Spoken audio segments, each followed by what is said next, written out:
E aí pessoal, tudo bem? Bem-vindo ao Mandacaru Investidor. E eu sou o Michael e hoje a gente vai falar sobre a diversificação dos investimentos. Muito possivelmente você em algum momento já deve ter escutado aquelas frases, ou até você que nunca investiu deve ter escutado essa seguinte frase: diversifique seus investimentos, nunca coloque os ovos numa cesta só, diversifique seus negócios. Então a gente vai abordar isso hoje. Agora, antes de tudo, eu pediria para você deixar o seu like no canal, você encaminhar para o seu amigo caso você goste e você se inscrever. E se você puder também fazer algum comentário, que isso ajuda ao feedback, esse feedback ajuda a gente saber o que é que está sendo legal, o que não está sendo, a gente faz os ajustes para entregar um conteúdo melhor e de qualidade. Então vamos lá. Eu acho que é consenso a questão de ser necessária a diversificação dos investimentos. Agora, você vai diversificar a qualquer custo? Essa é a questão. Isso causa muita dúvida, principalmente para quem está iniciando e alguns investidores já com um certo tempo de rodagem. Então vamos lá.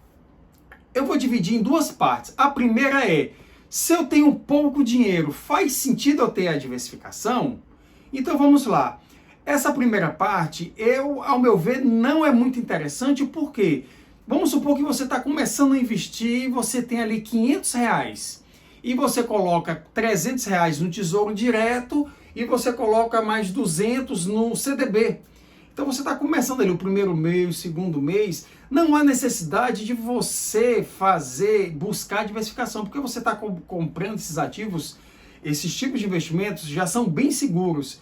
E você não vai ficar quebrando cabeça e nem inventando moda de colocar em ativos mais arriscados, como ações, como criptomoedas, essas coisas.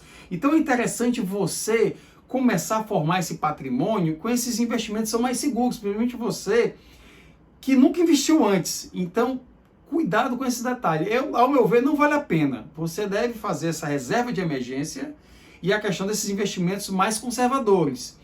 O segundo momento, a segunda parte que eu dividiria é a questão, o momento certo de você diversificar. Você já vai estar com aquele patrimônio em renda fixa e a questão da reserva de emergência, você vai partir para investimentos mais arriscados, como ações, fundos imobiliários, a questão de algumas criptomoedas, ou então bem a questão de ações como BDRs ou ações lá dos Estados Unidos, por exemplo. É nesse ponto em que a diversificação deve entrar. Agora a questão é, eu vou sair comprando N ações, qualquer tipo de ações, ou no lugar de eu ter só renda fixa, eu vou comprar 50 ações só porque eu vou querer diversificar? É esse detalhe que você tem que ter o cuidado, porque quando você começa a comprar 50, 60 ações, você acaba incidindo na questão da pulverização. A sua carteira ela fica de um certo modo pulverizada. E você, de um certo modo, você reduz o seu risco, porém você minimiza a questão dos seus ganhos. Então você tem que ter esse cuidado. Outra coisa também que a gente vai observar é a questão a gente falou da questão da pulverização, a outra a gente tem que ter o cuidado da questão da correlação dos ativos. Eu vou dar um exemplo. Você vai diversificar a sua carteira, aí você compra 4 ações, começa comprando 4 ações. Das 4 ações, são 4 bancos. Aí você começa a comprar energia elétrica, empresa de energia elétrica. Você compra 3 ações de energia elétrica. E você compra a empresa, por exemplo, de alimentos, de carne. Você compra 3 empresas processadoras de proteína.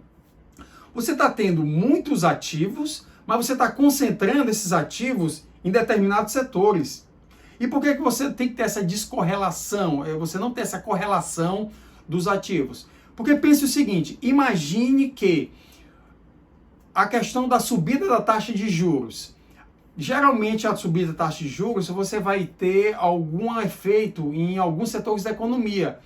Um outro exemplo aqui, a questão da bolsa. Vamos supor que quando a bolsa cai, o dólar geralmente vai subir. E se você pega empresas, por exemplo, exportadoras, como a questão da Suzano, como a questão de alguns frigoríficos, empresa processadora de proteína, como a JBS, como a Marfrig, você acaba tendo essa compensação, porque o dólar sobe, como ela é exportadora, a sua receita, a sua boa parte da sua receita é em dólar, você contrapõe essas outras ações que caíram do seu portfólio. Ao contrário também, quando a bolsa começa a subir, o dólar começa a dar ela baixa, o que é que vai acontecer? Algumas empresas, como eu falei, exportadoras, ela tende a cair. Então você tem que ter não ter essa correlação de todas estarem correlacionadas. Quando ocorre um evento, todas elas sobem, ou quando ocorre um outro tipo de evento, todas elas descem. Você tem que saber ganhar quando a bolsa está caindo, ou você também ganhar quando a bolsa está subindo, ou quando a bolsa está caindo. Você tem que ter esse equilíbrio que você vai ver dependendo do tipo do ativo. Outro detalhe que a gente tem que observar é a questão do risco. Como eu falei, você não vai sair comprando 50 ações, 50 fundos imobiliários para reduzir o seu risco. Existe um gráfico aqui que a gente vai ver, em que você vai observar que esse gráfico aí, ele diz a relação do seu risco com a questão do número de ativos. E eu tenho dois tipos de risco. Eu tenho o risco sistêmico e eu tenho o risco setorial. E esses dois riscos aí, você tem que saber reduzir a questão do impacto dele na sua carteira. Então vamos lá, o risco setorial. Se eu tenho um certo risco setorial, o que é que vai acontecer? Vamos supor que eu tenho uma empresa de aviação, né? E ocorre uma crise no setor aéreo. Você vai ver que muito possivelmente todas aquelas companhias vão sofrer queda no preço das suas ações.